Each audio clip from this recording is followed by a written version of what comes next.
question to Brad. What happened in this picture? And the picture is a close-up of William Alatallo in his Genza, and it looks like Brad Benavides is just behind him, locking his brakes up at Zandvoort. Did he just rage quit the... Michael's face is a picture.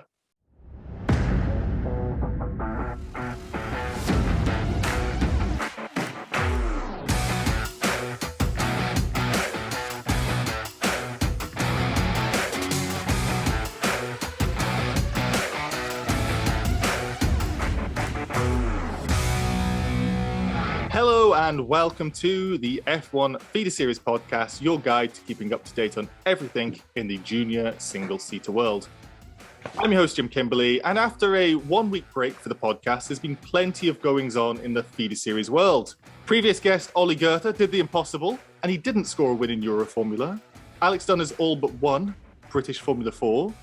Formula 3 headed to Jerez for a postseason test. And one of F2's longest-serving drivers celebrated his birthday. And what better way to celebrate turning 25 than joining the F1 Feeder Series podcast a few days later? The birthday present I presume you've always wanted. It's Ralph Boschung. How are you today, and how was your birthday?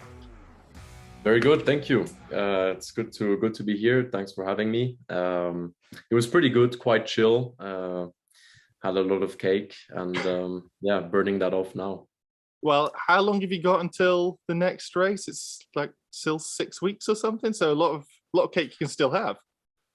Yeah, it's a lot of time actually. Obviously, I'm quite busy working on the future. That always takes a lot of time. So my time schedule is quite full at the moment, but trying to obviously also enjoy a bit of time off and looking forward to the last round in Abu Dhabi. Yeah, well, some of that time you're spending on the podcast, so I can't think of a better way to spend your time. And we're also privileged to have another driver joining us, and straight after, well, it's not even a Formula 3 rookie anymore, but straight after switching cars for the postseason test, enjoying the off-season by driving cars like a real driver. It's Brad Benavides. How are you, Brad? And how was your test? And we're going to talk about your season in a bit, but how's your test most recently?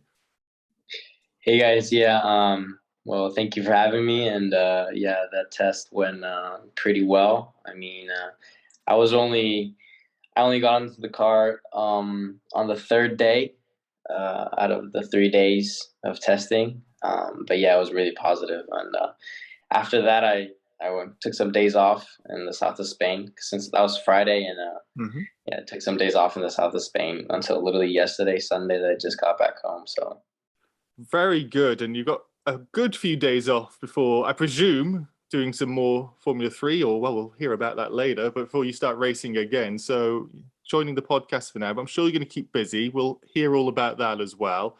And finally, joining me for the second episode in succession is the F1 Feeder Series F3 editor, who has been hanging around Ralph and Brad in the paddock for the last few rounds. Hello again, Michael McClure. Where in the world are you right now? Back home, I understand. Yeah, that's always the guessing game with me, is where have I gone this time? So for the first time ever, I am filming a podcast in a location where I've been before. I'm back in Chicago at my apartment.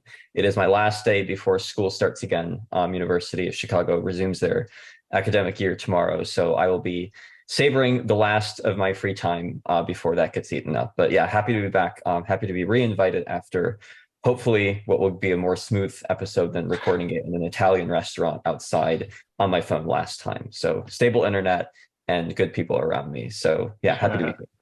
Hey, there were good people around you last time with the podcast as well, but I'm very glad that you've got good internet. Last time it worked out just fine. Just a little behind the scenes for anybody else that watched the Josh Revel episode. Michael's audio screwed up at the last minute, and that was because his batteries died at the perfect opportunity with about 3 minutes left on the podcast. So no such worries this time. And just as ever, have to go through this. A quick reminder to like, comment, and subscribe if you're watching on YouTube. And you can find our previous episodes and some short videos of our best bits on the rest of the channel. We actually have one of Josh Revel's thoughts on every single one of the F3 teams from their last season. And we're putting those up every day since our last podcast. You can check those out. And if you are listening to the audio-only version, please leave a review on whatever podcast platform you're using. Every review and rating is so helpful. We keep getting new ratings every week. Thank you so much. You can leave a rating on Spotify and review us on Apple Podcasts. Thank you to everybody who rates and reviews us. It really does help us out. Okay, Formula 2. It's, as we said just in the intro, a long wait until the season finale. But I would kind of classify with certain Brazilian coming through and deciding to dominate things that the season's pretty much done for all intents and purposes. Aside from this finale, how has the season been from your perspective, Ralph, and how does it kind of compare to your previous years? Well, I mean, last year obviously was my first real full season in F2, and I think it was a pretty decent year. And I think this year also, let's say if I start from the beginning, I think I did a pretty nice improvement together with the team in terms of overall pace, qualifying and race pace, in order to score more points. It was to me, I think, a pretty strong start to the year. Obviously, after Imola, I suffered from this neck injury, which just, I think, kind of destroyed my season in a way. Obviously, it's easy to give this as an excuse, but obviously I missed quite a lot of races, so it was very, very tough to accept such a problem, because it just came out of nowhere. It sounded awful, Ralph. Like when I read about the symptoms of it, was it as bad as it sounds? It was a nightmare. I mean, it's something that is so difficult to describe, but when I raced in Monaco and Baku, and those races where I tried to race, basically what happened is that the doctors in Switzerland didn't diagnose my problem. They couldn't find out what it was. So they told me to keep racing under a lot of medications, which obviously wasn't ideal. And when I tried to race again, it was literally impossible. I just couldn't hold my neck on the brakings and in the corners, and the pain was, I mean, without painkillers, I literally couldn't get out of bed. That's how bad it was. And then after Monaco GP, I went to see a specialist in Monaco. Thanks to Rupert, by the way, shout out to him, the physio of Carlos Sainz. He contacted me on Instagram saying, look, I've seen what's happening with your neck. Do you need any help? And I told him, look, I'm lost. My doctors in Switzerland, they don't know what's going on. So when they actually diagnosed my severe facet syndrome, obviously we knew that the problem was really serious. So I had to take a break. But in terms of symptoms and pain, yeah, it was at a very, very high level. Probably the biggest pain I ever experienced. When I read about it, it sounded like something that would be a nightmare to live with without racing cars. And then you're racing cars as well as this with a helmet on, making your head heavier. I just don't know how you even tried to get through some of those races. Yeah, well, to be honest, at some point, I think maybe it's a little bit irrational, but at some point I was you're a racing driver. Irrational's part of the job. Yeah, I said I'm not going to listen to the doctors. I have no, really. I mean, I have strong sponsors. I was, what was it, 5th in the championship after Imola. I had a good run, and I couldn't have the funding finally to do again another full year. This can't happen. That's not real, but it unfortunately was reality. And I think obviously that was a mistake to try and continue racing, because I just made my condition worse. But I then finally obviously decided to completely stop and take a longer break, which was very helpful. I'm also very happy now because I'm 99% pain-free. And it looks like the condition is also going to let me continue racing, because there was a big debate between the doctors whether I can actually continue racing. That was the biggest question mark. I do now suffer from arthrosis on the left side of my neck at 25. It should arrive with maybe 50 or 60, but it's already at 25. So that's something that I kind of, I paid the price for continuing to try and race. I just made my cartilage in a very bad state on the left side of the neck. So that's something I'll have to live with my whole life. That's the reality, but I can still continue racing. And, I think within 2 or 3 months, I'll be again probably 100% like I was in the beginning of the year. Well, I hope so. And massive shout out to Rupert. So he just reached out on Instagram, just randomly randomly DM'd me, and he was like, I see what's happening. I know a really good guy in Monaco. Obviously, I was in Monaco at the time. So I went to see this guy. Great guy, Alexandre Bacilli. So he immediately found the issue, and I had to do some serious treatments. I had to go straight to hospital the next day once they got the scans, once they saw what was on the scan. So it was obviously very tough and difficult to accept, but again, now I'm feeling much better, and that's the most positive thing. It really is. Not the way that you, at the start of the season, would want to explain your season, talking about mainly an injury. It's crazy because you like you say, you were doing so well at the start. Are you hoping to end of a bang, so to speak? Are you looking forward to Abu Dhabi? Is it a circuit you tend to like? Yeah, I don't necessarily like Abu Dhabi, to be honest. The racetrack, not the country. No, the racetrack.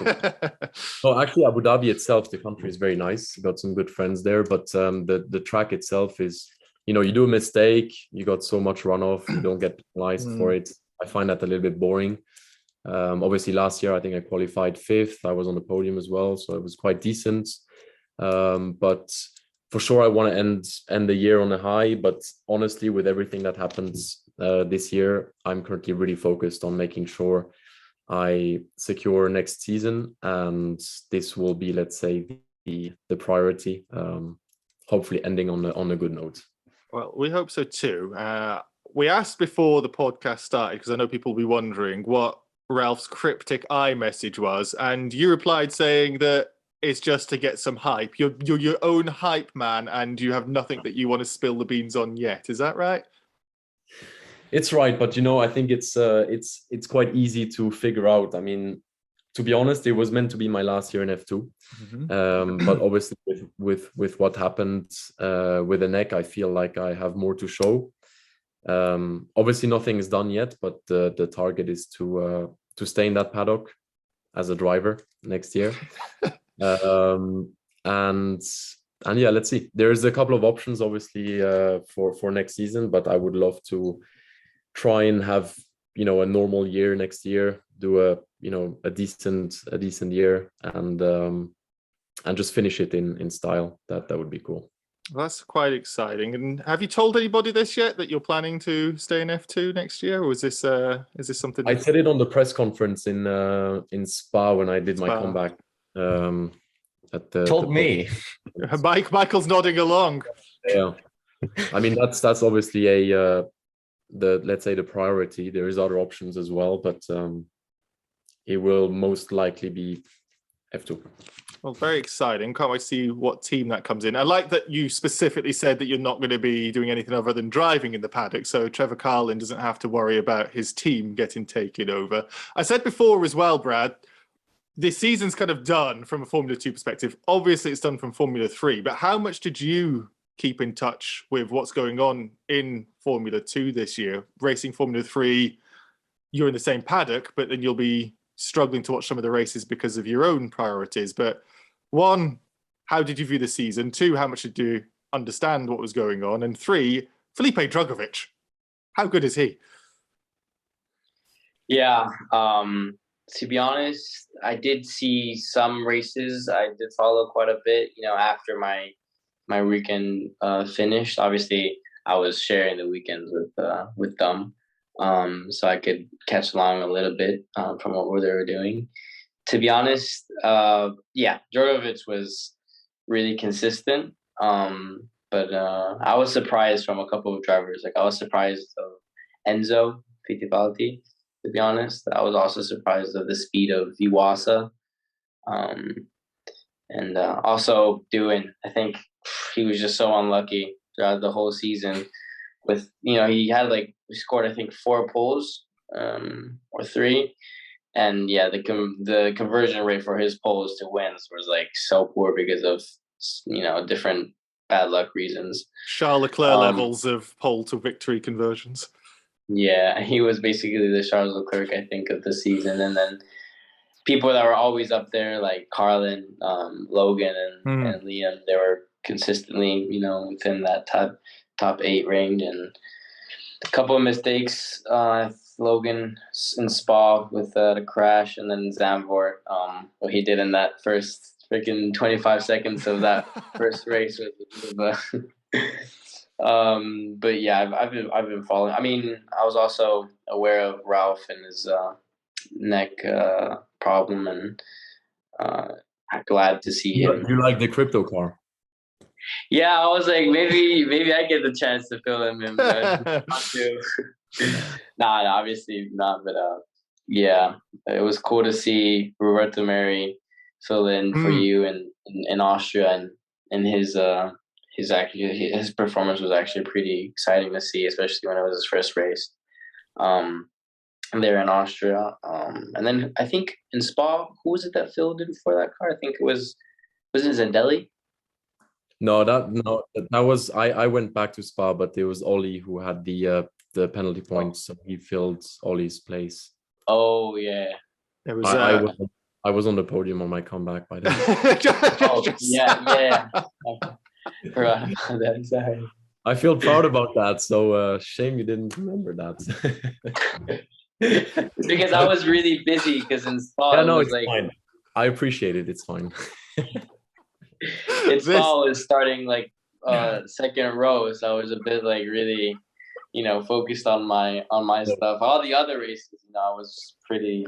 I think I watched every single race except maybe what was that? That was the sprint race. If I'm exactly. right? Yeah, correct. Yeah. I think no. I now that you mention it, I definitely remember. You're all so often in the podiums, like from time to time, and so I don't know. It's just like, oh, okay, cool, another podium of Ralph. It's cool. Like, you have been picking them up, Ralph. You've been picking a bunch of them up the last year and a half. You've been really jumping up there. What are you going to say? Sorry, Brad, I interrupted. Yeah, I know that Ralph. Yeah, basically what you said, that he's been picking up some silverware quite a bit, consistently. So, and so how old are you again, Ralph? 25. He just turned 25. Yeah, I'm one of the old guys in the paddock, but yeah, I'm 25. Yeah, so it's like, imagine if I see a podium from Enzo, rookie. I was like, I'll remember that, you know what I mean? But like, I've been seeing podiums in F2 since like I basically started my motorsport career almost. Of course, like for what is it, a decade or something, 20 years? I don't know, but I'm a long time here. Well, I'd say from my perspective, Ralph, that when you got that podium back in Jeddah, which was your first one, I believe, like that was momentous. Yep. And now it's just like, oh, it's another Ralph Boschung podium after you just completely, once you start, it's like one of those things, once a bus turns up, then another 3 turned up. That's what it's been like for you once you got that first podium. And a question I actually had, which I was going to point at you, Michael, but I'm going to actually ask it to Ralph first. You've mentioned before you've been racing in Formula 2 for a while. How much has changed over that time, and how much has stayed the same during that time? I mean, obviously, I raced the older generation, the GP2 car at that time in 2017. Obviously, that's a big change. That just mechanically speaking, technically speaking, it's a completely different car. I got to taste obviously the 13-inch wheels on the new generation F2 car, and now the 18-inch wheels since last year. So on that front, a lot has changed. But in terms of, let's say, the paddock itself, pretty much the same people, just some rotations within the teams. And I think one thing that I have to say went up a lot is the popularity of F2.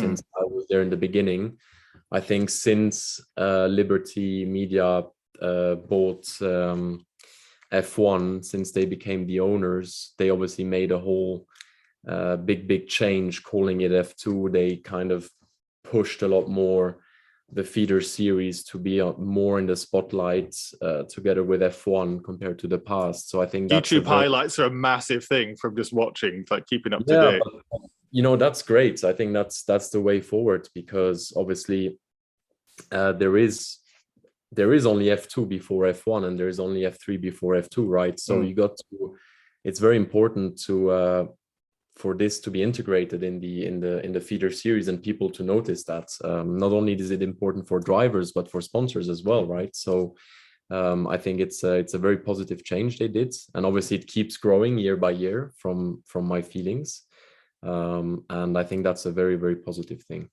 So would you say that the difference with that Liberty stuff has helped you on the sponsorship front? Like, has that made things easier because people are more aware of what Formula 2 is than they were 3 years ago? 100%. I mean, for example, the sponsor I have this year, my main sponsor I have this year, Carl Runefeld, obviously his business model is all based online. It's all about social media, YouTube, Facebook, Instagram, and so on. And obviously F2 is very active on that, on all these channels. And that helped me a lot to make such a deal happen. I think without F2 being so much integrated into this whole kind of new way of showing a series is definitely a big help. It's obviously not everything, but it's a big boost. So credits to F2 and Liberty Media for making such a good job. Now obviously they have to keep that sustainable. It's always easy for something like this to become kind of a bubble and then kind of explode. So it's important to keep a sustainable plan for the next couple of years. But you're not talking about crypto being a bubble that's exploding, right?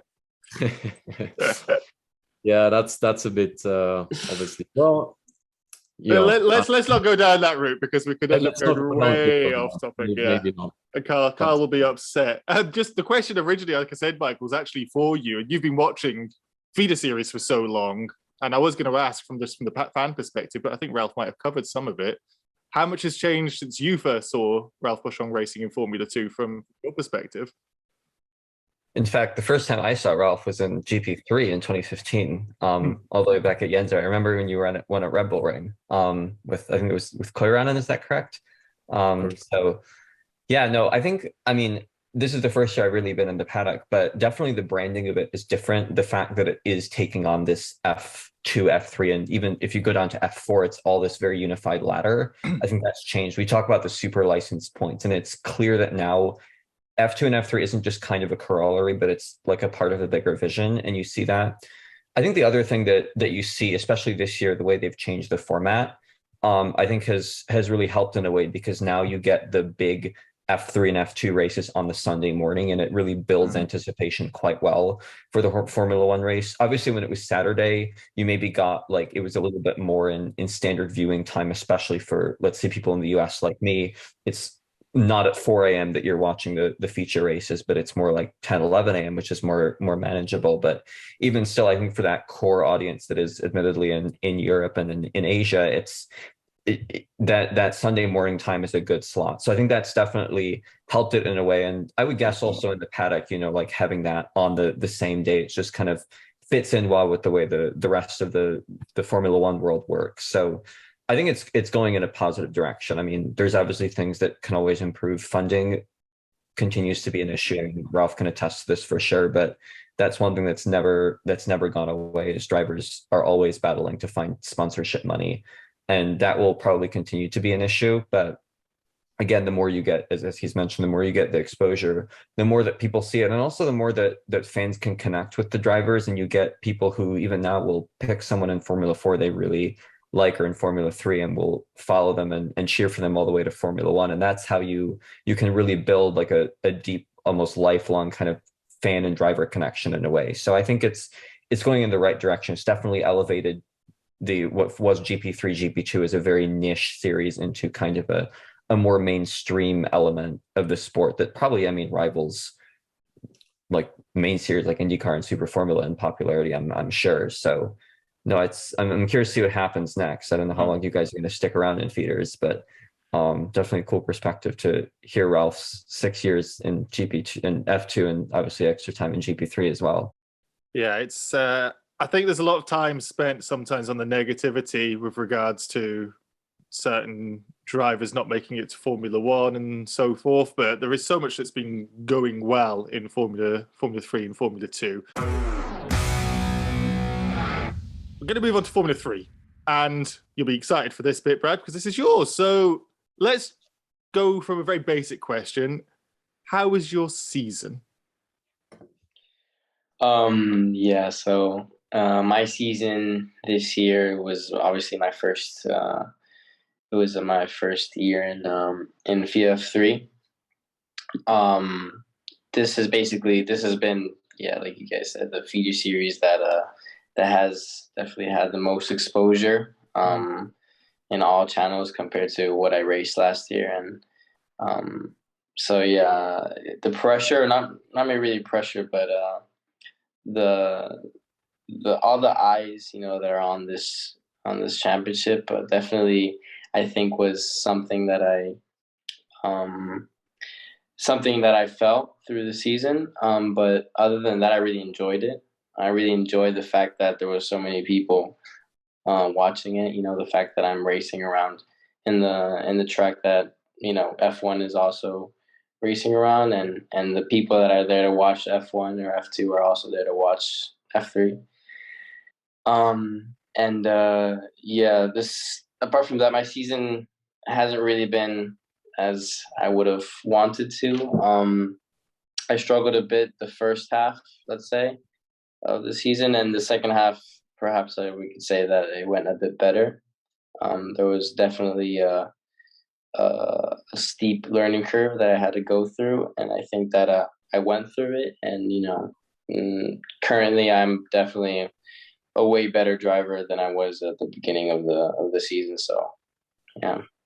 Well, you got those points in that latter half as well, right? That's when was it P8 or something that you got?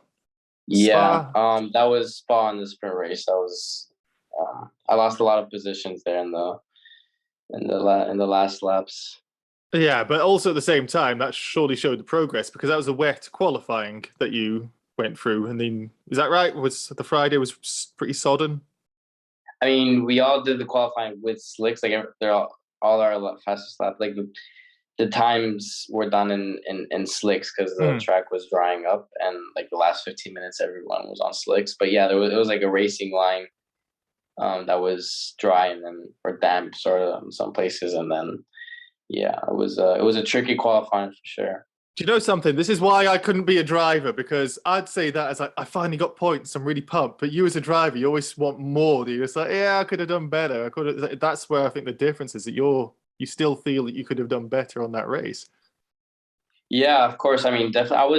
I led the race for like a lap or two, and then I was fighting basically for the podium until like lap out of 16 until lap 13, and then I lost so many positions there at the end. I didn't have a great pace, to be honest, and that's just that's why in the aftermath of that race I'm just so it's sort of really bittersweet, honestly, that I couldn't have gotten any more points in the bag. I would have been happy. Well, I am happy for you. I was happy for you. And talking more recently now, and we briefly touched on it in the intro, you've switched from racing in Formula 3 to testing in Formula 3 with the post-season test. You got that one day in. Different team, so different experience, different track, everything a bit changed. How was the post-season test, and how was it seeing a different team operate with the same machinery? Yeah, so I think it was like half the grid basically were participating in this test, and then half of the grid were basically rookies.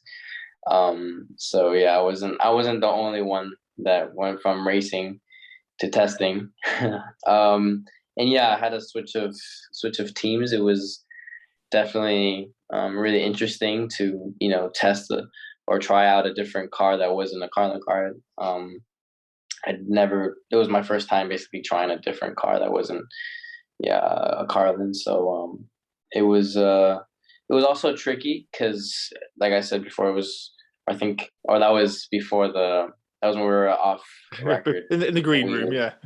Yeah, in the green room when we were chatting a bit. Yeah, it was 3 days of testing, and I hopped in the car only into the last day. So definitely it was And of course, it's Jerez, so Spain, and especially the south of Spain, and it's September or October, and it's still quite hot. It gets really hot throughout the day. So in the morning, literally from 9 to 10, that's really only when the track is ever quickest. So basically, everybody puts their new tires in that first window of the morning, that first hour, and basically I had to get the grips, with the car's handling and with the track as well, because people, had 2 days of testing. So, you like it or not, obviously you can't maximize in your first run. Or maybe some drivers can, but to be honest, it was a bit hard for me to, get used to the car and to just maximize that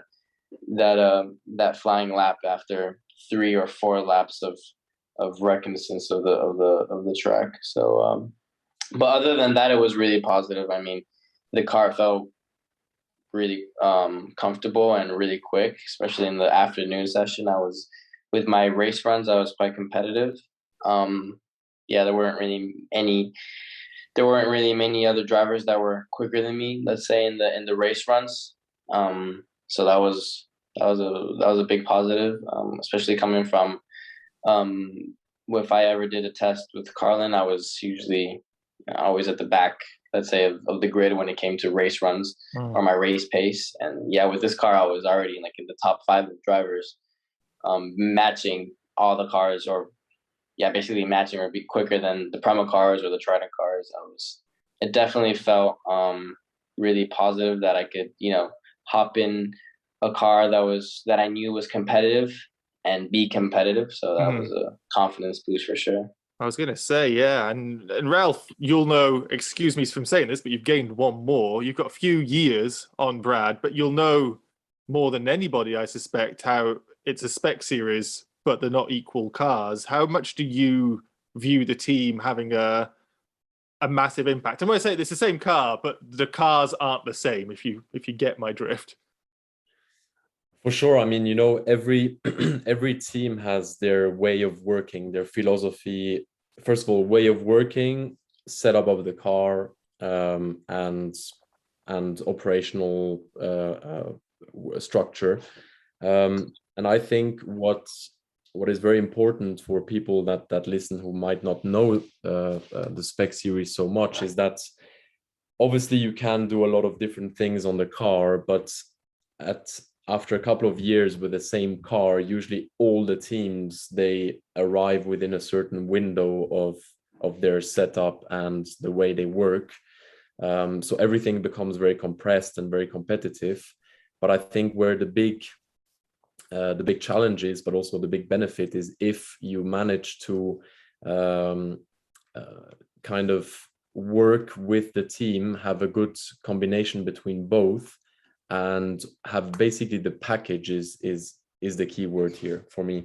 You could argue a certain driver that won the championship, if he would have gone in a different team, he maybe would have not won the championship, vice versa. But that all depends on how well the driver is able to adapt to what the team is giving him, and how much he's also able to influence, how much he wants to change setup, way of working, etc. So it's really a combination of both. At the end of the day, the biggest difference will be which team and driver gets along the best and find kind of the sweet spot in all these things that I just said. That's very important. Yeah, we saw that happen with your new champion in Formula 2 compared to his season last year, of course. And finally, just for a view from you, Michael, with regards to the testing, I know you were keeping up to date on it with a very handy spreadsheet, which I'm sure a few people have seen as well. I certainly browsed through it.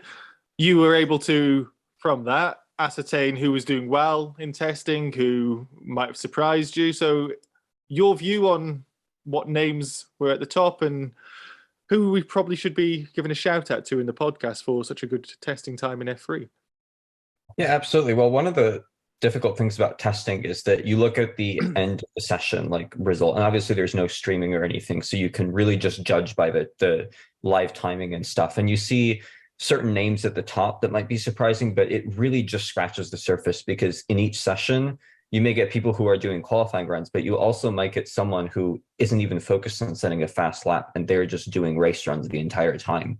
So MP, for example, really focused on race runs this test. I believe in the total lap count, their drivers are like 3 of them in the top 5 or something like that. It's Edgar had 252 laps, Colapinto 248, and Mariboya, who's a rookie, had 225. So those are drivers that didn't go for the headline times, but if you look at their race pace, it's very, very impressive what they did. Colapinto in particular is one that I think I should shout out, because if you look at, comparing what his times were relative to his teammates, he's got consistently the fastest race pace and very little like discernible tire degradation, which is another thing you can sort of get a sense of in the testing. So Johnny Edgar's times are going a little bit up and down sometimes. Mariboya obviously was still getting to grips with the car a bit and had a bit of degradation, but Colapinto was really on top of it. And I've actually heard a bit about that. A lot of people I think were quite surprised by just how solid that was.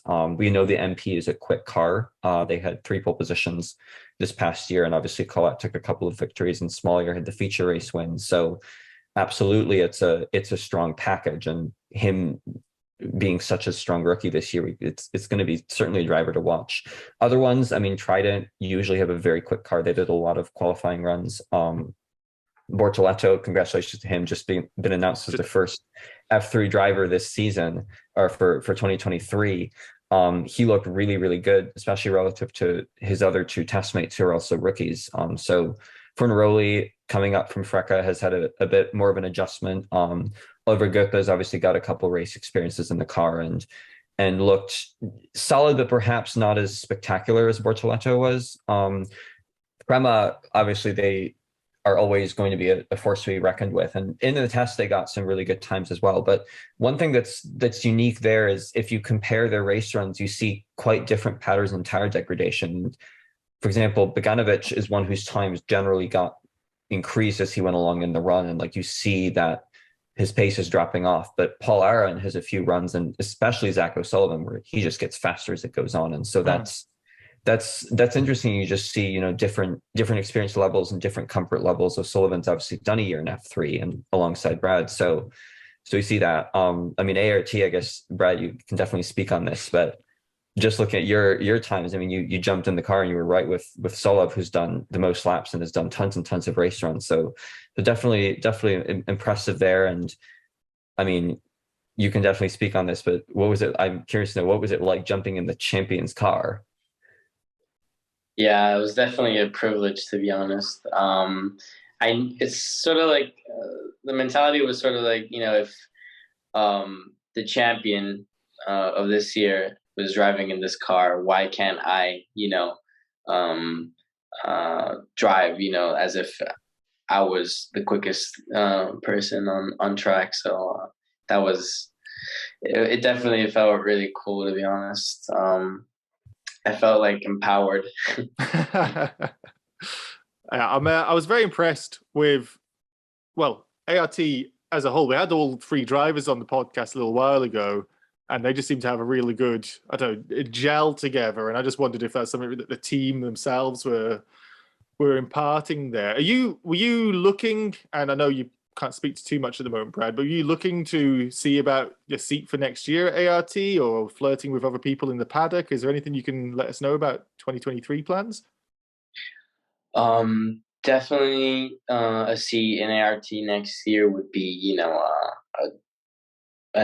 honestly a dream come true, because it's literally, like we said before, it's the car that won the Drivers' Championship, and I think that would be a big confidence boost for me, because I definitely approached the year as, if Martin's won in this car last year, why can't I win in this car this year? And if, as long as the mentality is that you could definitely win it, then and why not? Then that's a big drive behind me, and yeah. Watch this space is what you're saying, is what that's how I'm interpreting. Watch this space about your 2023 plans.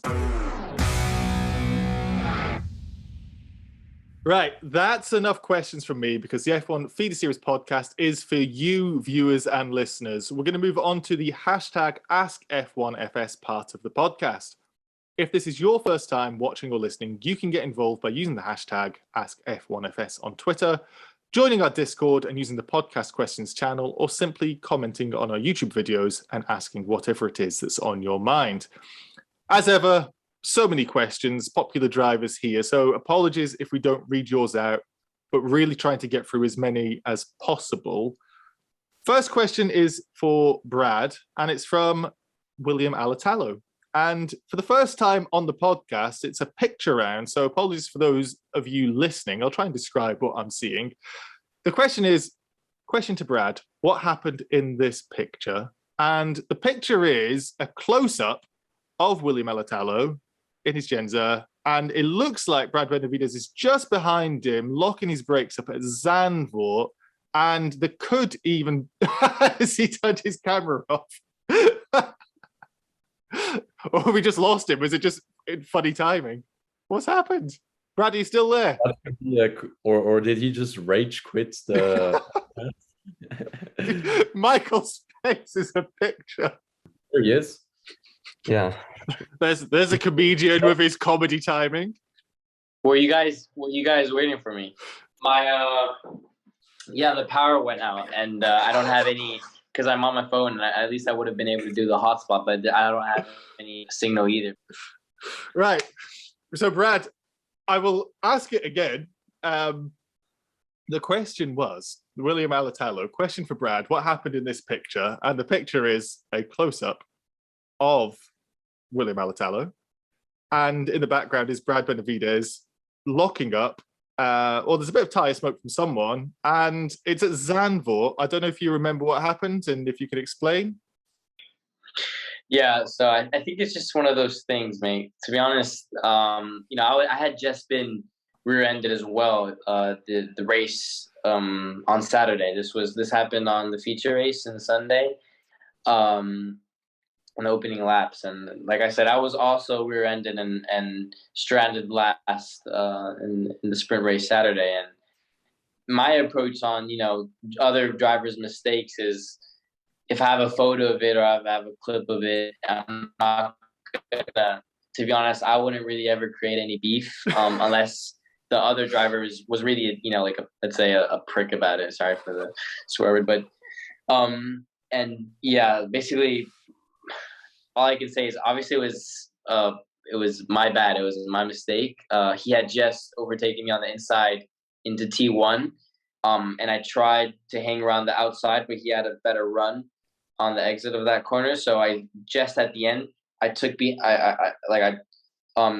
right behind him just before the braking of that corner. And to be honest, mate, he was braking quite early. Like, I was literally right behind him as I tucked behind him, like I said, just before the corner. And my braking point for that corner was there's a curb on the left, and it was like my braking point was at least just after that curb or just passing after it. And he literally braked not even with his front wing close to it. He was like at least 2 cars earlier. And I don't know if it was his approach to that complex of corners, because there's a T3 just after that, which is the banked corner, hairpin sort of, and there's some drivers that I guess have an approach of opening up that corner quite a lot, so compromising a bit the braking point and minimum speed for T2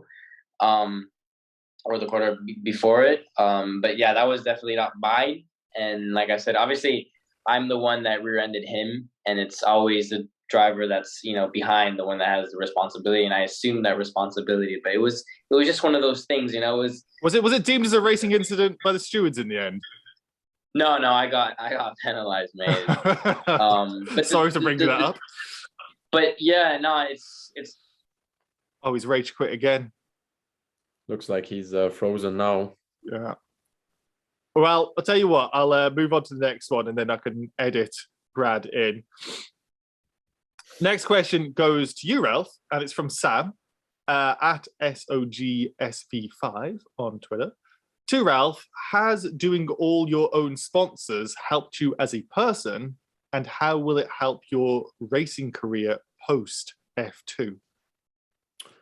Yeah, for sure. For sure, it helped me a lot. Obviously, it's a whole different thing than racing. It's a whole different world. It's really business. And I've been doing this for a very long time, obviously. So I think what helped me a lot is more the mistakes that I've done than actually the successful deals. You mean just on the business side specifically, not the racing mistakes?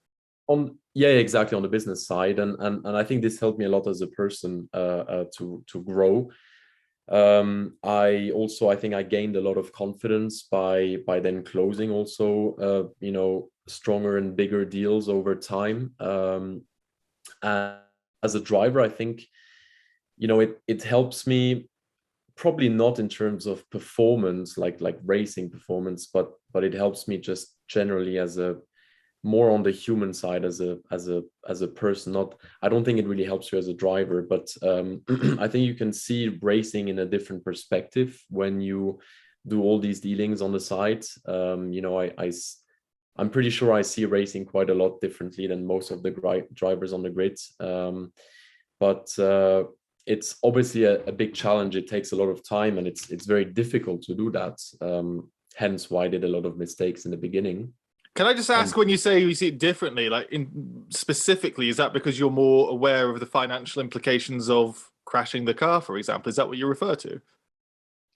Could be. That actually used to be more in the past, when I actually didn't have the funding for the full season. And it was like, if I crashed the car, who's going to pay that invoice of the crashed car, right? So that was a very negative thing. So I was also in a position where I maybe couldn't race the way I wanted to race, lunge it on the inside, take the risk, go for the gap. It was more like, oh, I'm thinking about the front wing, I'm thinking about the rear wing whilst you race. That's obviously not ideal. But right now in the position I'm in, actually right now is just, I'm, first of all, I got the sponsors to race, but I'm also making a living out of it. And that's, I've seen a question that's probably going to come a bit later, but it's like, why do you want to keep doing F2 if you could go maybe somewhere else and do it professionally? Wow, now Brad is somewhere in the sky, or what? that's the most realistic Zoom background I've ever seen in my life. That's actually cool. I'm so sorry, guys. I'm sorry I interrupted. Apparently the power's out in where I live, and like I said, I don't have any mobile data. I don't have any service in my house. I only can rely on my Wi-Fi, and so I literally just got the car and drove out. That is commitment. He's driven out through the podcast. That's great. I have no other option. Otherwise, I'm done for the night. Brad, I'll tell you something. You could have said, I can't do it. That's an option. So I really appreciate that you persevered like this. You were just bringing up the last points about driving differently, worrying about your front wing, but recently it's not the same. Yeah, exactly. Now recently it's just, I'm obviously this is a job. I'm earning money from racing in F2. So I think I have just a different perspective on approaching race weekends, and I know that in the case it all should stop suddenly, which can happen to many drivers, unfortunately, in this sport. With everything that I've learned over the couple of years and what I've done on the business side, I'm very confident that I'll be able to to stay on my feet and do something different, maybe in this sport, not as a driver, or something else in business.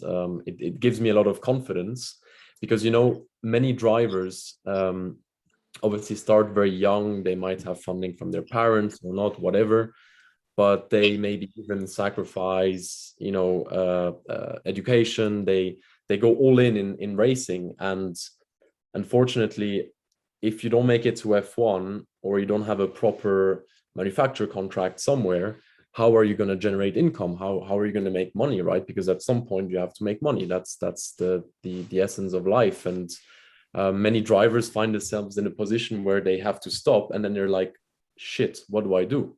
You know, and that's always a position where I never wanted to be in. I obviously sacrificed my education. I didn't went to university. I didn't really finish school properly. I just went all into racing. And I think that's a very difficult position any driver can find himself in. So in that respect, that's where I think I see it from a different perspective. I find that so interesting. So would you look into going driver coaching, driver management, team management? Is that something you'd possibly consider in the future? You'd still be doing business, but within motorsport in 10, 15, 20 years? Yeah, sure. I'm, well, I mean, maybe there will be some stuff already for next year based on that, but I'm definitely trying to, obviously, because I've been doing this for a long time, I know the paddock, I know many people in the paddock, and it's always been an interest of mine one day potentially to be owner of a racing team, whether that's F2, whatever. That doesn't really, you know, that's too far-fetched in the future, but definitely you know, managing a team, potentially drivers maybe, but more a team would be very much in my liking. Obviously right now I'd like to continue racing and be the race driver, but in the future that could be a possibility. Moonmobiles for everybody. That's so fascinating. Brad, let's finish up with your side, because I just wanted to bring up, because you got cut off at the end with a different braking zone. I just wanted to add that William said at the end, just kidding, by the way, no hard feelings anymore. So just to end things on a nice note. Alrighty, yeah, that's cool. Yeah, that's definitely a nice comment from him. I mean, because like at the end of the day, even for sure, we're all drivers. You know, we're all searching for the limits, and we all make mistakes. And as soon as you know, I got the chance to chat to him after the crash, and you know, when we were there sitting down, waiting for the race to end so we could go back to our paddocks. Yeah, I told him basically, sorry, mate. You know, it was totally my bad. It was a bit tricky for sure, because like I explained to you guys, I just had tucked behind him, and it didn't really. We were basically fighting for the position to that point, and it wasn't like a big initial contact, but that sort of caused him to sort of go into a spin, and then I rear-ended him again even harder. It's a double contact. I rewatched the crash before the podcast. That's a good way to trigger a safety car with a double hit onto him. Michael, I think you've got the next question, haven't you? I do. This one is from Stein with 2 Norwegian flags and the very apt Twitter handle Dennis_Hauger. It's not the real Dennis Hauger. And he has a question for Ralph. What is it like working for Carl Runefeld, and is he into motorsport? Working with Carl. Working with Carl was the technical wording. With Carl, very good. We met last year in Monaco GP, so I know him now more than 1.5 years, and he's an incredible person. I mean, he's such a smart guy. We actually became really good friends. You know, obviously he's my main sponsor, which is obviously very crucial for my racing career. But in terms of him as a person, he's just incredibly passionate about racing. He's actually considering on starting to race a little bit next year on an amateur level to begin with, which I'm going to help him with. And he's he just loves racing. He loves F1, F2, generally speaking, racing in general. And I'm looking forward to the future with him, because we have some amazing plans. And awesome guy. Really going to the moon. Michael, as well, do you want to catch this next one with from Quinn, I think it is? Yeah, so this one is from Quinn, who's asking both of you, is there anyone currently in the junior categories who you think will make it to F1? And why don't we start with Brad on this? Aside from yourself, I'm going to put the caveat in, because both of you are going to call your own names. Yeah, I was going straight to say that. Nah, never mind. I mean, definitely.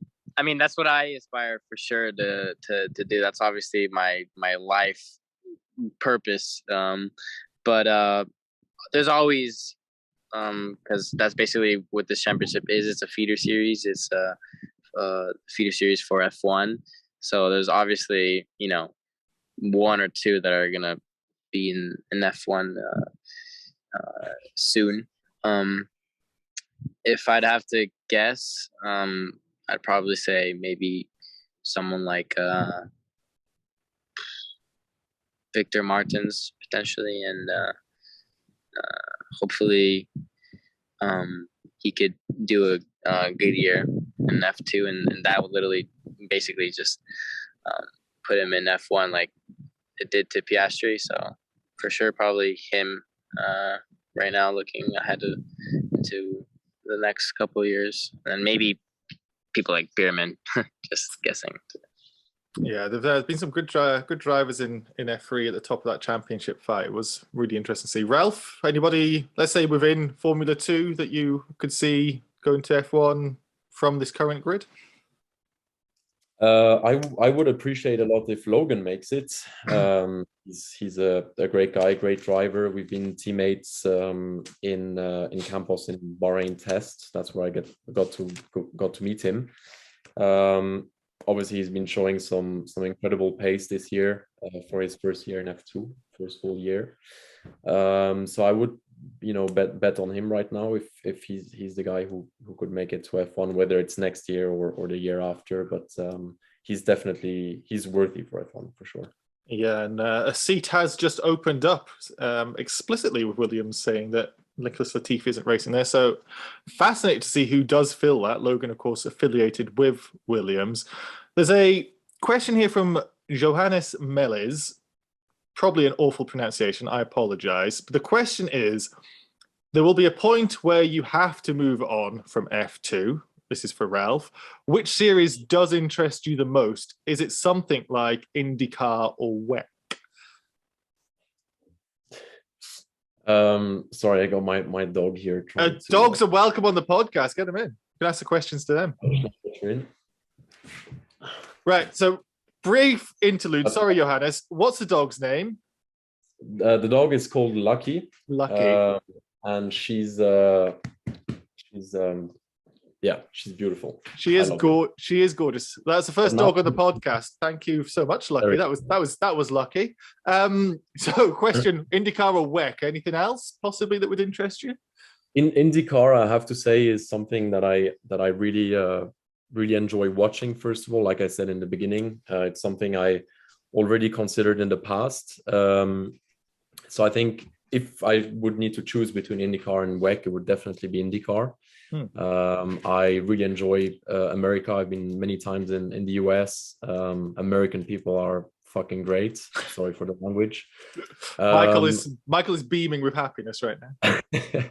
No, I just love America, to be honest, and I could actually see myself potentially race in IndyCar.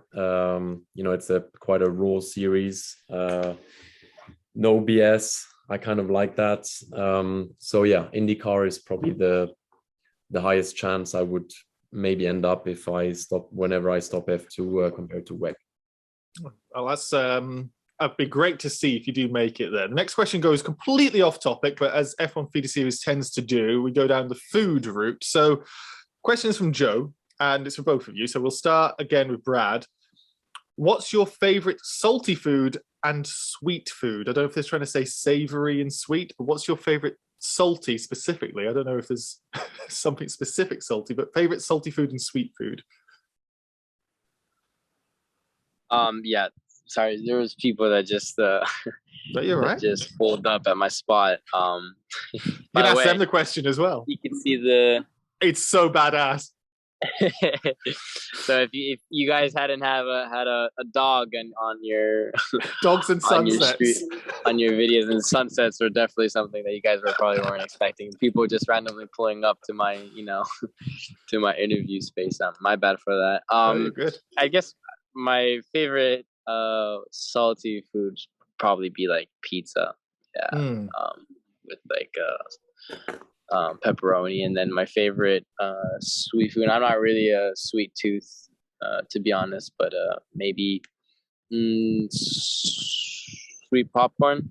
Oh, it's very specific. That's it. You can say popcorn for both. That's salt and sweet, so that could be an easy one. But Yeah, easy one. pizza and popcorn, very interesting. Ralph, question on yours: favorite sweet food, favorite salty food?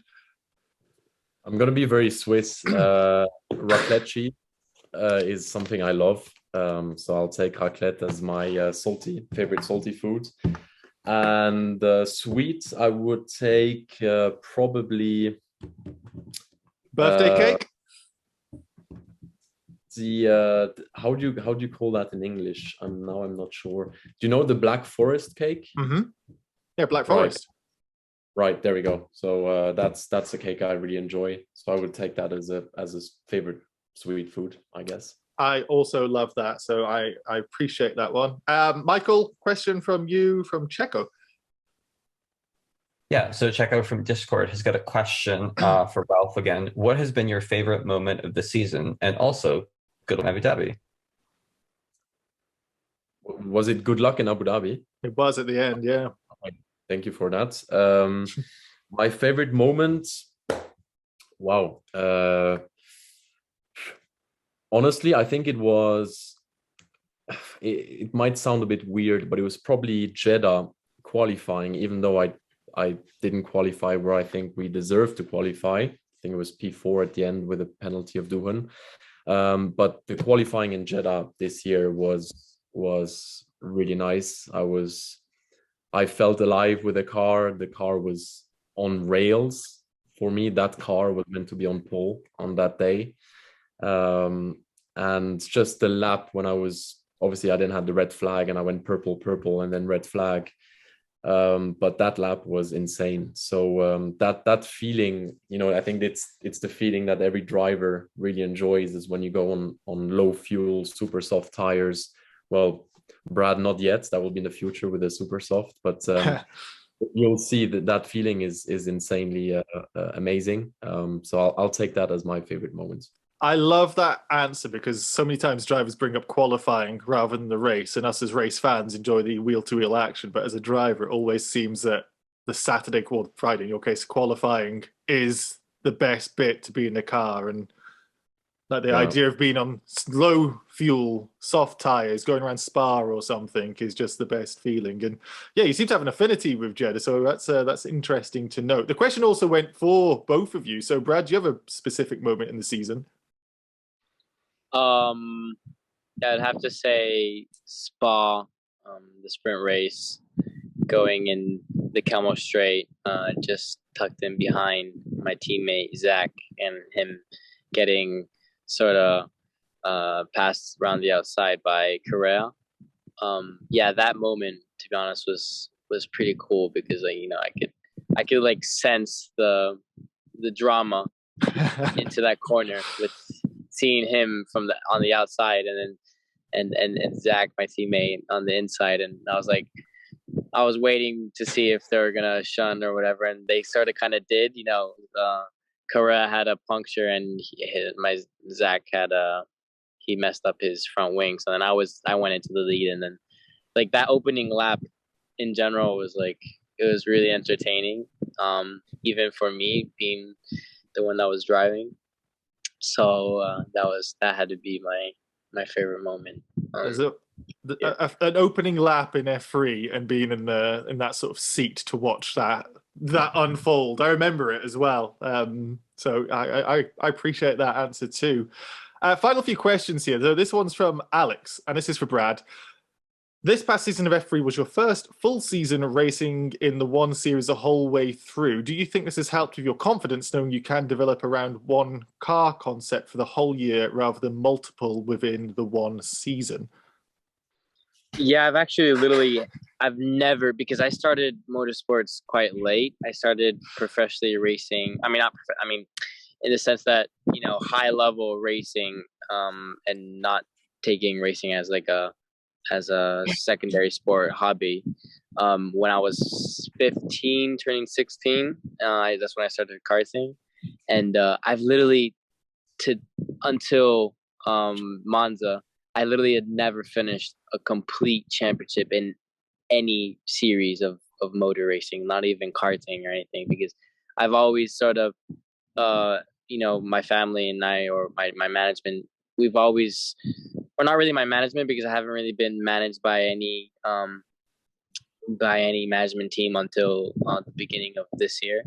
But yeah, sort of like me and my family and I, we've always been more focused in just maximizing what I could learn. And so perhaps, if I was in a championship and then first round, for example, went good, but then the second round, not really, and then we were really in contention for points, then maybe, I would go into another karting championship somewhere else, or to, maybe mix up a little bit the feeling with different grids of people or different categories. So, and in Formula as well, in a single seater, I did 2019, basically like 5 or 6 rounds in Formula Renault, and then I stopped in 2020. Literally didn't race. Not, I didn't anywhere, not even karting. And then 2021 again in Formula Regional, so basically same car, half a championship or even less. I think it was rounds, and then switched to Euro Formula and did their 3 rounds. So yeah, finishing this year finally a championship in literally in my whole motorsports career. It felt like I finally, was like a driver, like part of the racing community in a way, because I never really could share that feeling. And I think, for it to be at such a high level in motor racing, I think it's, you don't really see that very often, or never really. And I think, this is like me reaching or getting ever so slightly closer to, I think, my prime. I'm always striving to be better, and the fact that I finally finished, won a complete championship, I think it's all just coming together, a bit late or in a weird way, but it's, I always take every step that I'm accomplishing as part of my story, and it just empowers me, a lot, to feel that I'm becoming a proper racing driver. That's a really good answer. I really like that. We have a few questions which I'll just have to skip past. We've got to go a bit long on this, but I can't end the podcast without cutting to this question from Ollie Goethe for you, Ralph Boschung. Should I give a bit of context behind this? Basically, he ordered a starter and then didn't even touch it. So maybe the question could be, why would you order a starter and not even try it? Oh, it's Oliver, right? Okay, I didn't. What a legend! Yeah, I remember that. Yeah, of course. Well, actually, I was eating with Oliver and Andreu, which is the F3 team manager of Campos, and I think Andreu told me, yeah, just order whatever you think is good, because the menu was in French. I obviously speak French, so I took a couple of starters, and we had that beef carpaccio included. But it came, and usually beef carpaccio should be nice and red, raw beef carpaccio. But it was a color that was definitely not worthy to try, in my opinion. But I didn't want to get sick the next day, because we had qualifying the next day. So basically, I told Oliver, I said, look, it looks good, you should try. And he obviously figured out that, I'm kind of bullshitting him, but he did try a little bit, but he did say it was not very good. So eventually we didn't eat that plate together. But thanks for bringing that up, Oliver. Whenever he's on the podcast, I'll have a nice question for him. Oh yeah, we have to get back on as well. So we'll record a question at some point in the future for him. I'm sure you can think something up. But for the moment, that's all the time we have this week. Thank you everybody for watching and listening. If you'd like to have your question asked on a future episode, use the hashtag AskF1FS on Twitter. Drop any questions below if you're watching on YouTube, or let us know what questions you have on your mind on our Discord. Look for the podcast questions channel. If you are watching on YouTube, dropping a like on the video, leaving a comment and subscribing all really helps us out. And if you're listening, leaving a review or a rating on the podcast platform you're listening on is greatly appreciated. Finally, check out f1feederseries.com for more feeder series insight, including Michael's work on F3, and follow F1 Feeder Series 1, F1 FS Americas, and F1 FS Live on Twitter. You can find the links to all of those, plus the Twitter accounts for myself and everyone else on the podcast in the YouTube description or the podcast show notes. Until next time, we have been the F1 Feeder Series podcast. Goodbye.